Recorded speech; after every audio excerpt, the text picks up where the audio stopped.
अस्सलाम वालेकुम। आप में से कितने लोग इस वक्त स्टार्टअप्स पे काम कर रहे हैं? स्टार्टअप्स क्या है? स्टार्टअप्स का जर्नी कैसा होता है? कितने साल लगते हैं उसमें प्रॉफिट बनाने में? इन्वेस्टमेंट कैसे रेज होती है? इन्वेस्टमेंट कहाँ से आती है? क्या इसकी स्टेजेस होती हैं? पाकिस्तान में स्टार्टअप इकोसिस्टम कितना स्ट्रॉन्ग है या कितना वीक है, उसमें भी कितनी इंप्रूवमेंट्स की ज़रूरत है, बच्चे स्टार्टअप में क्या कर रहे हैं। तो थोड़ा सा एक ओवरव्यू ले लेते हैं कि अमेजोन का बिजनेस या स्टार्टअप में क्या फ़र्क होता है। देखिए, स्टार्टअप एक लॉन्ग हॉल जर्नी है, अमेजोन का बिजनेस शॉर्ट हॉल जर्नी है। यानी कि विद इन फ्यू मंथ्स आपने पैसे कमाने हैं तो आप उसको एज ए स्किल लेते हैं। Startup on the other hand long haul journey है, ये है 5, 6, 7 साल का जर्नी। तो और स्टार्टअप जो है वो सीरियस बिजनेस है। एक एंटरप्रेन्योर एक आइडिया लाता है दिमाग के अंदर, उस आइडिया को एग्जीक्यूट करता है, फिर उसको रिसोर्सेज चाहिए, उसको एम्प्लॉयज़ चाहिए, उसे सर्विस चाहिए, उसे अपनी एप्लीकेशन के लिए होस्टिंग की फैसिलिटीज़ चाहिए, उसको बहुत कुछ चाहिए और ये सारी चीज़ें करती हैं कॉस्ट। तो मेरी अगर आप लोगों ने एक वीडियो देखी हो जिसमें मैंने बताया कि खाली पेट के बच्चे को स्किल सीखना चाहिए और क्विक मनी बनानी चाहिए, भरे हुए पेट के बच्चे को स्टार्टअप्स की तरफ जाना चाहिए। मुझे स्टार्टअप में बहुत सारे बच्चे पाकिस्तान में मिलते हैं, हर कोई स्टार्टअप्स कर रहा है। जब मैं उनसे बोलता हूँ कि आप किस इंक्यूबेटर से हैं, तो किसी को ये भी नहीं पता कि पाकिस्तान के अंदर स्टार्टअप इंक्यूबेटर्स बने हुए हैं। NIC है, प्लान 9 है, प्लान X है, बहुत सारे पाकिस्तान में आपको नेस्ट आयो वगैरह हैं, बहुत सारे इंक्यूबेटर्स मिलेंगे जहाँ पर आप लोग जाकर अपना बिजनेस प्लान उनको सबमिट कर सकते हैं। वो आपको फिर गाइड करते हैं, वो आपको मेंटोर करते हैं, वो आपके बिजनेस प्लान को एक्सेप्ट कर लेते हैं, आपको फ्री ऑफ कॉस्ट स्पेस दे देते हैं। मैं एज अ इन्वेस्टर मैं भी स्टार्टअप में इन्वेस्ट करता हूँ। मैंने $4 मिलियन लगाया था स्टार्टअप में। पाकिस्तान में मैंने 6 स्टार्टअप्स में बच्चों के साथ इन्वेस्टमेंट की थी, 6 के 6 डूब गए। जिस बच्चे के साथ मैं इन्वेस्टमेंट करता था अगले महीने उसका निकाह हो जाता था, उसके बाद निकाह के बाद वो उम्रे में चला जाता था। तो मुझे तो मज़ा बिल्कुल भी नहीं आया। तो मसला ये है पाकिस्तान के अंदर स्टार्टअप इकोसिस्टम, मैं इस कंक्लूजन पर पहुंचा कि अगर मुझे स्टार्टअप में पैसा लगाना है तो मैं एज अ एंजल इन्वेस्टर लगाऊंगा हमेशा और स्केलेबल स्टार्टअप पे लगाऊंगा। ऐसा स्टार्टअप जो किसी इंक्यूबेटर से ऑपरेट कर रहा हो। मैं आउट ऑफ इंक्यूबेशन किसी स्टार्टअप में पैसा नहीं लगाऊंगा, जिंदगी में कभी दोबारा ये वाली मिस्टेक नहीं करूंगा मैं। तो फॉर एग्जांपल मैंने नॉर्वेजियन स्टार्टअप में पैसे लगाए, एज अ एंजल इन्वेस्टर लगाया, और वो थ्राइव कर रहा है, वो इसको ग्रो कर रहा है। तो आपको थोड़ा सा जर्नी समझना होगा कि जर्नी है क्या। देखिए, आप सबसे पहले एक आइडिया लाते हैं, आइडिया को एग्जीक्यूट करते हैं, आप उसकी बूट स्ट्रैपिंग करते हैं, अपनी जेब से पैसे लगाते हैं, अम्मी अबू से पैसे लेके लगाते हैं, 40-50 हज़ार डॉलर आप अपनी जेब से खर्च करते हैं। इसे कहते हैं प्री सीड इन्वेस्टमेंट, यानी अभी दाना बीज बना ही नहीं है, आपने उसमें पैसे लगाने शुरू कर दिए। उसके बाद आप उसको थोड़ा सा ग्रो करते हैं, नर्चर करते हैं। आपको एप्लीकेशन सपोर्ट चाहिए, रिसोर्सेज चाहिए, आपको एम्प्लॉयज़ चाहिए, आपको एक CTO चाहिए, आपको वेब डेवलपर्स चाहिए, आपको बहुत सारी रिसोर्सेज, ह्यूमन रिसोर्स चाहिए होंगी। तो अब नेक्स्ट लेवल पर जाने के लिए आप एंजल इन्वेस्टर को ढूंढते हैं। अच्छा, एंजल इन्वेस्टर वो शख्स होता है जो बहुत वेल्दी शख्स होता है। ये कहता है ठीक है, मैं आपके बिजनेस में 1 लाख, 2 लाख, 3 लाख, 4 लाख, 5 लाख, 7 लाख, 8 लाख, $1 मिलियन तक लगाने के लिए तैयार हूँ। मुझे बताओ मुझे कितनी इक्विटी मिलेगी आपके बिजनेस में। आप उससे निगोशिएट करते हैं, 30%, 40%, जो भी आपको समझ आता है। आप दोनों की डील होती है, आप उससे अपनी इक्विटी दे देते हैं अपने बिजनेस की, वो आपके बिजनेस में पैसा लगा देता है। अब आप फौरन इस पैसे को यूज करते हुए रिसोर्सेज हायर करते हैं, एम्प्लॉयज हायर करते हैं और बिजनेस को ग्रो करना शुरू करते हैं। ये बिजनेस अभी भी प्रॉफिटेबल नहीं है, तो ये बिजनेस अभी भी लॉस में जा रहा है। क्यों? क्योंकि इसमें सॉफ्टवेयर डेवलप हो रहा है, एप्लीकेशंस बन रही हैं, सिस्टम्स बन रहे हैं, प्रोसेसेस बन रहे हैं, थोड़ा बहुत बिजनेस साइड पे आ रहा है, तो आप हर महीने लॉस में जाते हैं। उस लॉस मनी को हम बर्न रेट कहते हैं।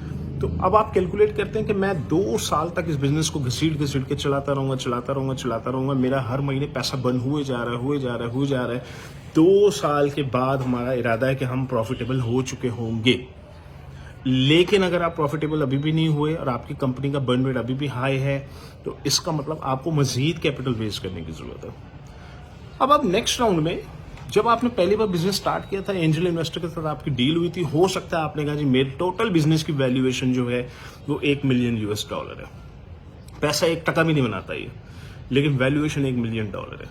आप ऐसा करें 30% ले लें, मुझे $3 लाख दे दें। एंजल इन्वेस्टर ने आपको $3 लाख दिया, आपने 2 साल लगा के बिजनेस को नेक्स्ट लेवल पे ले गए, उसकी ट्रांजैक्शंस बढ़ गई हैं, उसका यूज़र बेस बढ़ गया है, उसका वॉल्यूम बढ़ गया है, उसमें बहुत कुछ बढ़ गया, लेकिन प्रॉफिट अभी तक नहीं आया।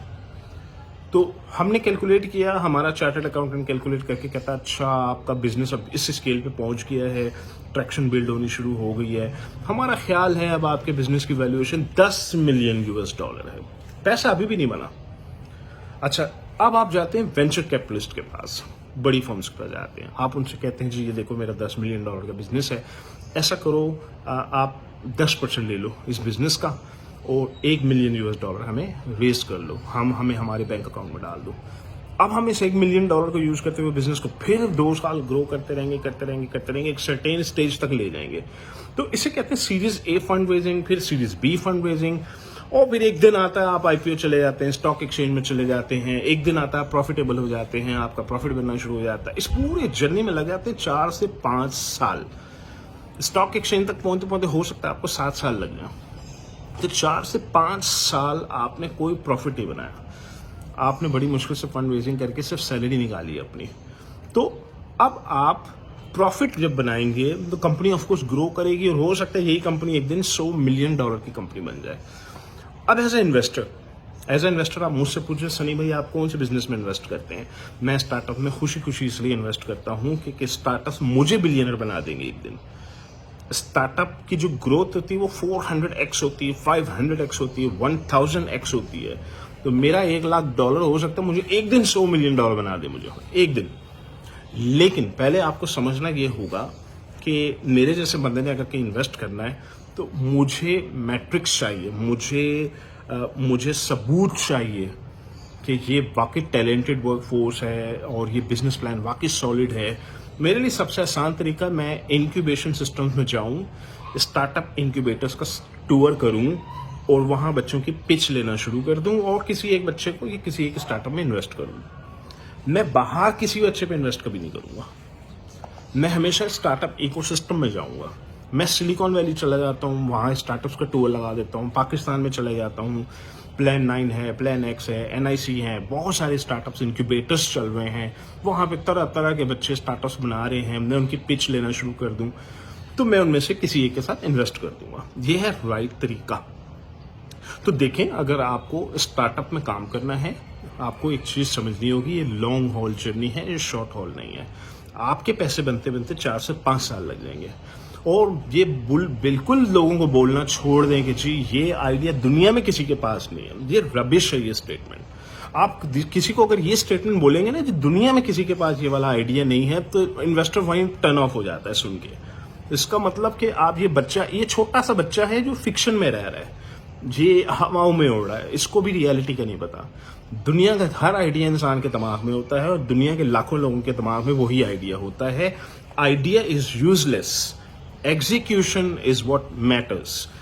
तो लोग आइडियाज रात के 3 बजे, पाकिस्तानी बच्चों को सबको आइडियाज आ रहे होते हैं, नहाते हुए आइडिया आता है, सोते हुए आइडिया आ रहा होता है, लेकिन एग्जीक्यूट नहीं करते लोग उसको। अच्छा, तो पहली बात, मुझसे कोई बोले जी प्री सीड इन्वेस्टमेंट चाहिए हमें, ये बहुत जबरदस्त आइडिया सनी में, मैं 1 टका नहीं लगाऊंगा उसके अंदर। मुझे पता है इसका जैसे मैं पैसे लगाऊंगा अगले महीने इसने निकाह हो जाना है इसका, उसके बाद दूसरे महीने में ये उम्र करने के लिए चला जाएगा, ये उसके बाद गाड़ी खरीद लेगा, ये मेरे तो पैसे बर्बाद हो जाएंगे। प्री सीड इन्वेस्टमेंट में सक्सेस रेट है 0.5%। तो 200 में से एक स्टार्टअप सक्सेसफुल है, 199 स्टार्टअप फेल हो जाते हैं। उसके बाद जो लोग एंजल इन्वेस्टमेंट की स्टेज तक चले जाते हैं, एक प्रूफ ऑफ कॉन्सेप्ट बना लेते हैं, उनका सक्सेस रेट थोड़ा सा बेहतर है, 5 से 10% के दरमियान होगा। तो अगर आपने स्टार्टअप करना है, स्टार्टअप में जाना है, कोई स्टार्टअप बिल्ड करना है, मेरा मशवरा माने इनक्यूबेटर जाएं। बगैर इनक्यूबेटर के ये काम ना करें आप लोग। आप किसी इंक्यूबेशन सिस्टम में जाएं, अपने शहर में नियरेस्ट इंक्यूबेटर वालों से रब्ता करें। बहुत है पाकिस्तान में इंक्यूबेटर, स्टार्टअप इंक्यूबेटर बहुत सारे बने हुए हैं। आप उनसे बोलें कि जी ये मेरा बिजनेस आइडिया है, मुझे मेंटोर करें, मुझे ट्रेन करें, मुझे सीट मुफ्त में दें, मुझे स्पेस मुफ्त में दें। इनफैक्ट यूनिवर्सिटीज के अंदर ऑरिक्स बने हुए हैं, ये भी इकोसिस्टम है, ये भी सारे स्टार्टअप इकोसिस्टम्स हैं, स्टार्टअप इंक्यूबेटर्स हैं। पाकिस्तान की हर यूनिवर्सिटी में HEC ने उनको इन्फोर्स किया हुआ है कि आपके पास ऑरिक होना चाहिए, रिसर्च सेंटर होना चाहिए, जिसको आप इंक्यूबेटर भी कह सकते हैं।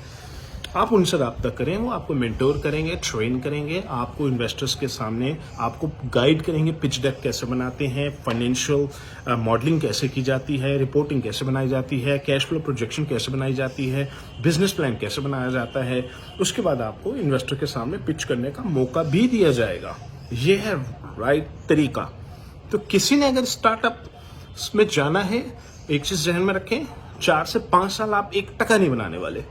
आप पैशनेट हैं, आपकी अम्मी अब्बू आपको ये नहीं कहते बेटा पैसे कमा के लाओ, आप भरे हुए पेट के बच्चे हैं, बिल्कुल जाएं स्टार्टअप के अंदर। स्टार्टअप्स रिवॉर्डिंग है। मैं जाती तौर पे $4 मिलियन लगा चुका हूं अभी तक, जिसमें 2 मेरे अपने जाती हैं जो पाकिस्तान में हैं। 6 बच्चों के साथ पाकिस्तान में फेल हो गए सारे, वो प्री सीड थे सारे। और एक एंजल इन्वेस्टमेंट है मेरी, काफी ह्यूज इन्वेस्टमेंट की है मैंने उसके अंदर, वो अमेजिंग जा रहा है। तो हो सकता है ये स्टार्टअप में पैसे लगा के एक दिन में बिलियनर बन ही जाऊं। तो मैं मानता हूं, मेरा ईमान है स्टार्टअप्स के ऊपर, मैं बिल्कुल स्टार्टअप्स के ऊपर पैसे लगाता हूं और इनकरेज भी करता हूं। सिर्फ मसला ये है, खाली पेट के बच्चे को मैं डिस्करेज करता हूं, भरे हुए पेट के बच्चे को इनकरेज करता हूं और उन्हें कहता हूं जाओ बेटा स्टार्टअप इनक्यूबेटर के अंदर, स्टार्टअप इकोसिस्टम में जाकर बैठ जाओ, अपनी जिंदगी के 4 से 5 साल यहां लगा दो। सक्सेस रेट है 0.5%। अगर आपको समझ आता है बिल्कुल गो फॉर इट। लेकिन आप कहते हैं मैं खाली पेट का बच्चा हूं और सनी भाई मैं स्टार्टअप बिल्ड कर रहा हूं और मैं सोच रहा हूं 4-5 महीने में मैं पैसे कमाना शुरू कर दूंगा। आप थोड़े से पैसे इन्वेस्ट कर रहे हैं, इसका सक्सेस रेट कोई भी नहीं होने वाला, इसमें आपका कुछ नहीं बनने वाला। 4 से 5 महीने में कुछ नहीं होता, ये लॉन्ग हॉल जर्नी है, 4 से 5 साल की कहानी होती है। और आपको बिजनेस प्लान सीखना होता है, आपको इंक्यूबेशन के थ्रू ये काम करना चाहिए। इंक्यूबेटर से बाहर बिल्कुल ये काम ना करें आप लोग। तो ये था छोटा सा डिफरेंस अमेज़न का और स्टार्टअप इकोसिस्टम का। ओके जी, अल्लाह हाफिज।